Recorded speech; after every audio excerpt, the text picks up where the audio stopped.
Huwa evidenti li l-problemi għal Prim Ministru komplew jiżdiedu wara li inqabad li kienet jieħu 17,000 euro fix-xahar imħallsa mit-taxxi tal-Maltin u l-Awċin u f'mossa biex jipprova jikkontrolla l-kritika qawwija fil-konfront tiegħu għall-eluf li ħamel l-awtorità tal-ippjanar, Robert Abela evventa konferenza tal-aħbarijiet biex b'ħafna pompa iħabbar li se jagħti ċekk ta' 100 euro lil ħaddiema.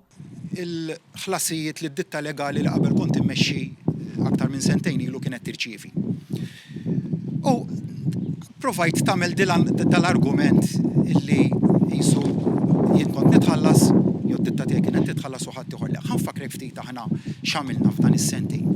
Kemm konna sensittivi. Is-sensittività ta' Robert Abela żgur li sfumat fix-xejn wara li din il-ġimgħa nqabad li kienet idaħħal 17,000 euro fix-xahar u għal ħaddiema 100 euro ta' darba. Meta pressat bid-domandi tal-ġurnalisti, il-Prim Ministru reġa' ġustifika l-eluf li kellu b'dan il-mod. Dak huwa ħlas li ġie riċevut minn ditta u allura xogħol li sar minn numru ta' avukati b'dedikazzjoni għal kwantità ta' sigħat enormi kuljum, inkluż fil-weekends u għal daqstant tweġiba tiegħi kienet ċara li ma spjegajtux lanqas hija l-livell ta' professjonalità u dedikazzjoni sħiħa illi biha għamilna x-xogħol tagħna tul is-snin. L-istess sigħat inkluż fil-weekend li b'dedikazzjoni jagħmlu l-ħaddiema kollha Maltin u Awċin, inkluż il-frontliners li għalihom ma sabx 17,000 biex jagħtihom bonus.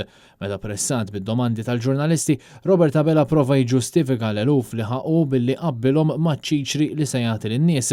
Dan meta kompla bir-retorika ta' x'għamel fl-aħħar sentejn biex bekk ħarab mill-mistoqsijiet dwar dan il-kuntratt oxxen ta' 17,000 li ħoloq skumdita kbira għal Magna ta' Kastilja. Mela tiġu u tgħidulna li aħna insensittivi lejn in-nies. F'Marsa xlok, il-Prim Ministru naqas milli jsemmi li fl-aħħar sentejn, apparti skandlu wara ieħor ta' tberbiq ta' flus il-poplu, il-Gvern Laburista kompla jisraq lin-nies mill-kontijiet tad-dawn lil malix ħallihom jinħadmu ħażin u fil-waqt li għalih 17,000 euro fix-xahar għall-familji ma sabx fondi biex jagħti l-flus żejda li ġew misruqa mill-kontijiet.